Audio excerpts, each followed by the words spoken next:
Hello, everybody. As you can see, there's a new background. Not only that, there's also a new webcam, and that is because I'm currently recording on my computer, and that is because today I have a presentation style video for you today, and we're going to talk about the role of identity in self-improvement. So essentially, how can you change your identity? What role does it play? And, what are some common pitfalls that you may encounter while on your way to self transformation, essentially? So, what is identity, right? Let's start off with this. What is identity?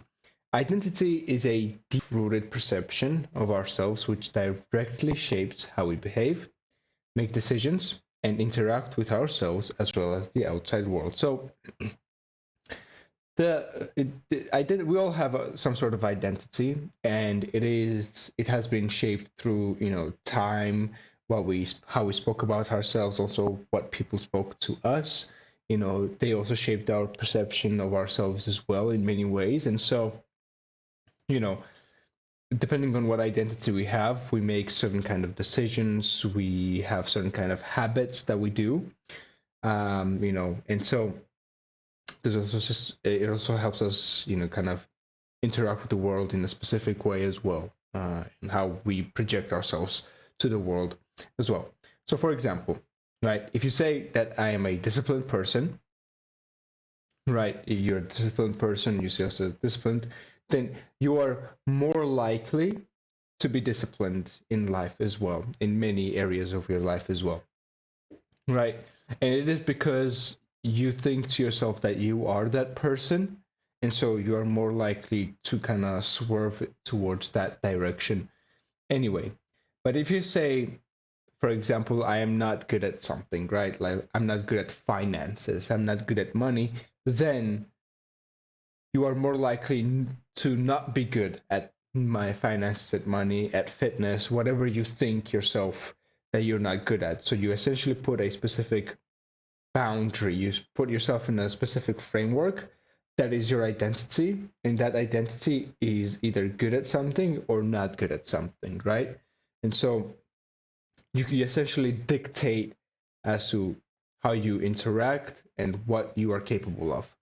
All right. So in self-improvement, forming a new identity is crucial to changing your life, because self-image will determine how fast you'll make progress. So this is because when you're starting your self-transformation journey, people will try to reach for big things and radical changes, but the problem is that your identity and your habits are like two sides of a rubber band. If you stretch too far to one side, uh, it's just gonna snap and get back to the initial point where you were holding it as well. So that's kind of what happens with self-image as well. So if you want to make quick progress, right, not only you have to change your identity, but also your actions have to match as well. And so this discrepancy I have decided to call identity gap. It's a term that I came up with. And so what is identity gap, right? Identity gap explains a discrepancy between the image of yourself in your head, so how you imagine yourself to be, what is your image, and its manifestation in the real world, right? So depending on how aligned your actions are to how you see yourself, this gap can be either big or small. So if we see an example, if you say, if you see yourself, for example, I am a disciplined person, but essentially procrastinate majority of the time or always procrastinate, then this gap between your identity and your projection to the real world gets bigger.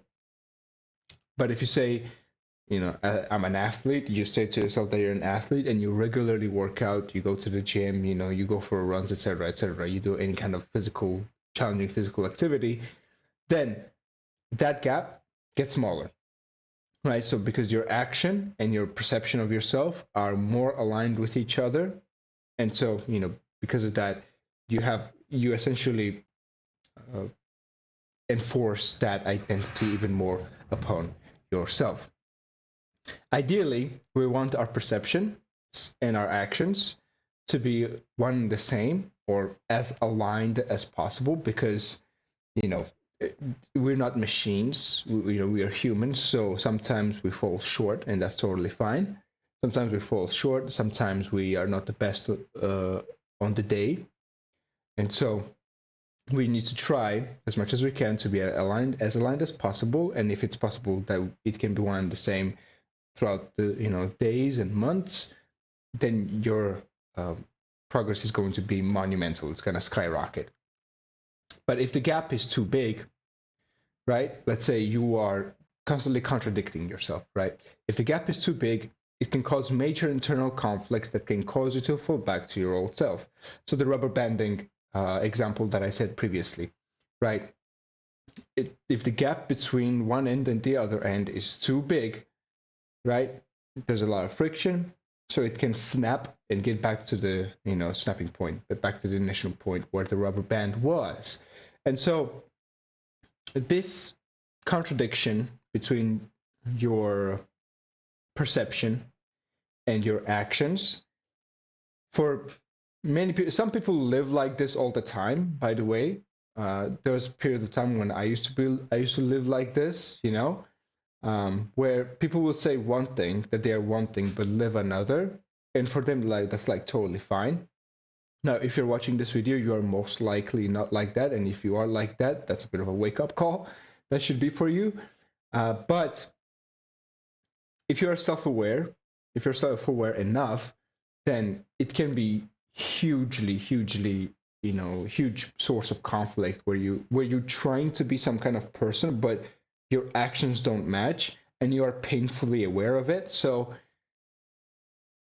essentially, you end up defaulting back to your initial self, right? And because of this process of transformation, this change of identity is now slower, but sometimes you don't move at all, right? You're stuck in that fixed position.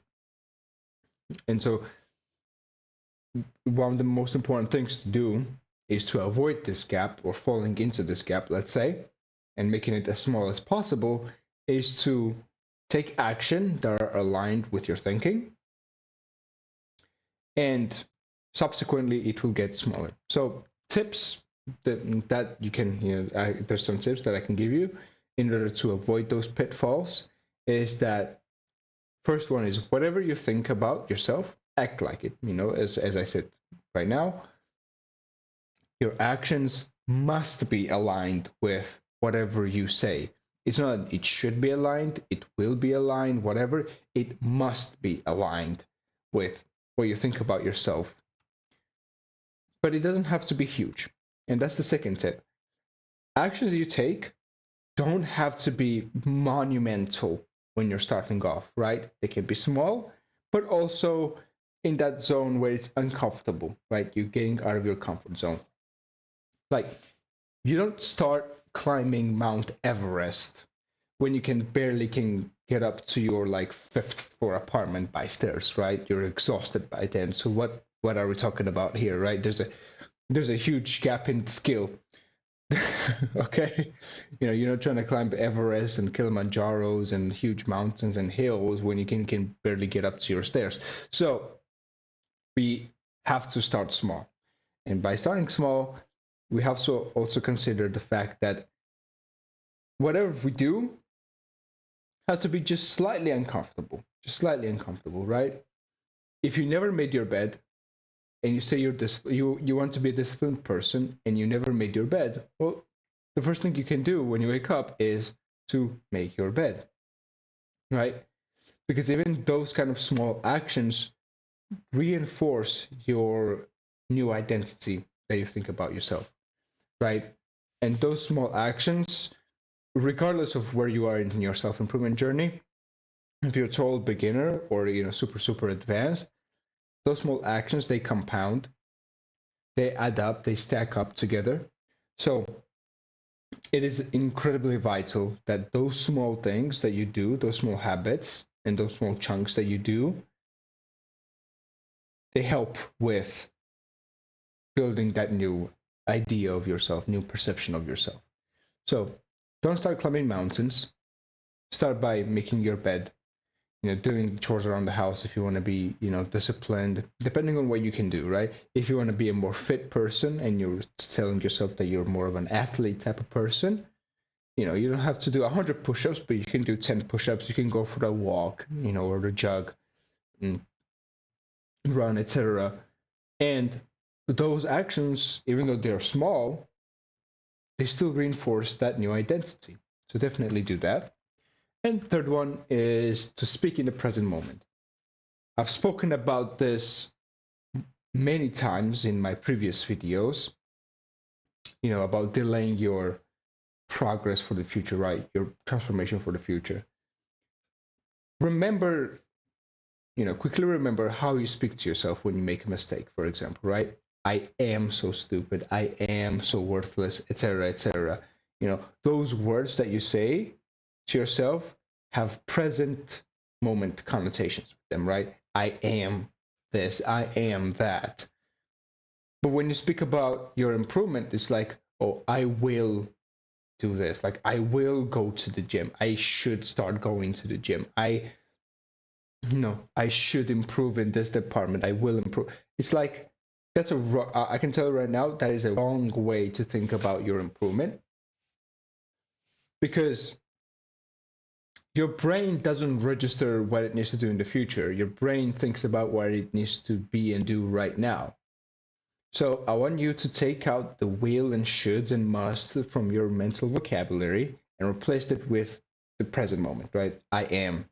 When you say, I will be a disciplined person, you will not, you're postponing that discipline, that version of yourself in the future. You have to say that I am a disciplined person, right?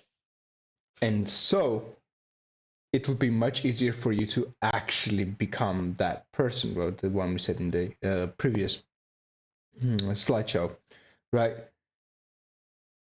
Whenever you say something that you are that person in the present moment, you are more likely to become that. So don't say I will be that person. Don't delay your transformation, in the future. It's right now. It starts right now. And so that's something that you have to realize to do. Okay?